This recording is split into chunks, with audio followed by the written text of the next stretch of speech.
And so here we have Jesus coming to us as the great doctor, saying, you need a heart transplant. I will give you my heart so pure and holy, but I'll take your disease upon myself. As we come to this beautiful day of Good Friday, I think sometimes it can be hard to know how we're meant to respond to all of this. Very often we commemorate this day with the Stations of the Cross, with physical reenactments of the crucifixion of Jesus. And the focus can be so much on the physical suffering, the pain that he endured. I don't know about you, but sometimes I find that there's almost like a defense mechanism in my brain which tries to defend yourself against the trauma of all this. When we do see something of great suffering, it can be very hard to experience the love that's expressed through it. One of the ways I try to break through that maybe is a way of understanding how this actually becomes personal. How does this, his death upon the cross, actually impact our lives? If I can use a bit of an analogy, imagine if you had spent your whole life making bad decisions. You had been eating the worst food, even though people told you that this would be bad for you. So every day you're eating endless amounts of chicken skin soaked in lard or deep fried chocolate cake. And for most of the time, you can't see the effects of that. Your outward body is still okay. You can't see the damage that's being done internally. Until many years later, a doctor tells you that your liver is so badly diseased that you really haven't got long to live. The only chance you've got is to go through an organ transplant. Now, you're very happy for the chance at a second life, so you take this option. You go through the operation, you come out successfully. When the doctor wakes you up from the anesthetic, he tells you that you've now got a brand new liver, and so you've got another 50 years of life ahead of you.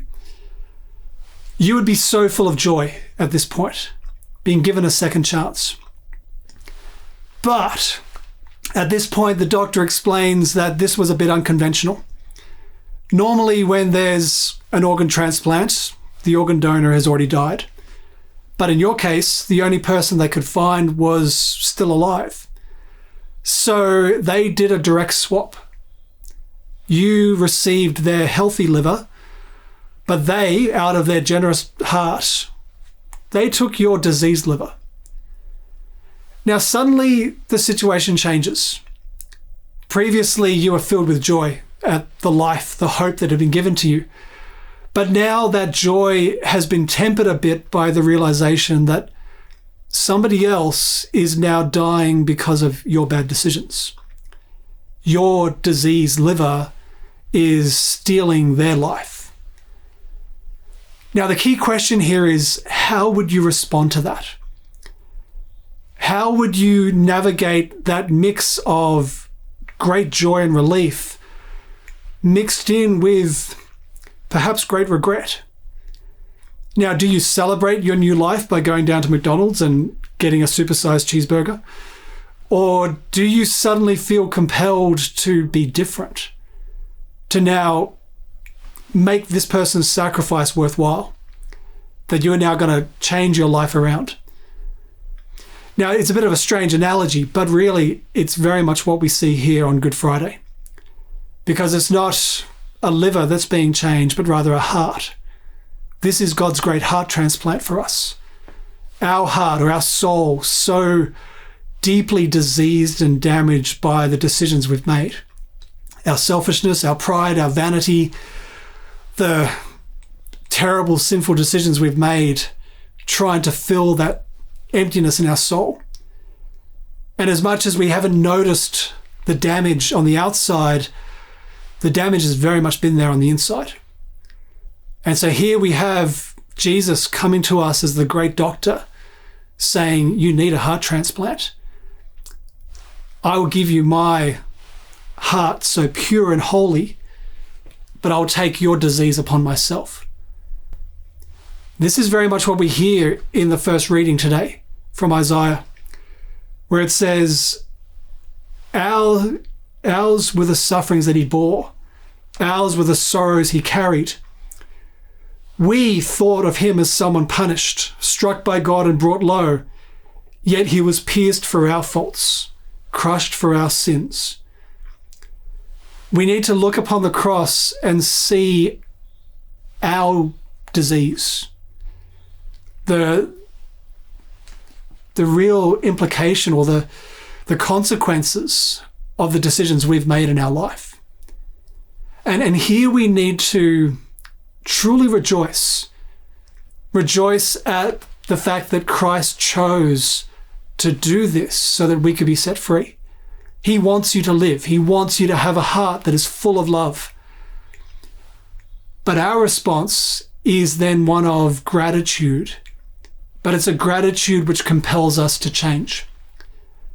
And this is what we mean by the idea of grace. Very often we think of God as being the great lawgiver, the great judge, the one who says, do this or else. And yet what we actually see is God saying, I give you an invitation. I will do everything I can to give you life. But I give you now the chance to respond, to live differently out of the gratitude of the love you've received.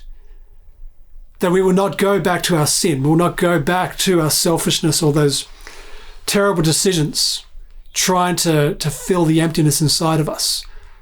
But rather, we will now live a life of gratitude and thanksgiving.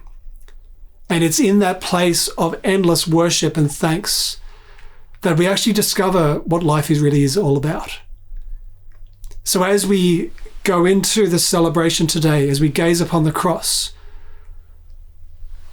to see our life, our decisions reflected back to us as Jesus takes this punishment upon himself, but also then to see his love given to us, his love inviting us and calling us to now live differently, to not simply go back to our old decisions, that tomorrow we are now a different person by the grace of what he has done upon the cross. We now live a life completely given in gratitude to the one who gave his life for us.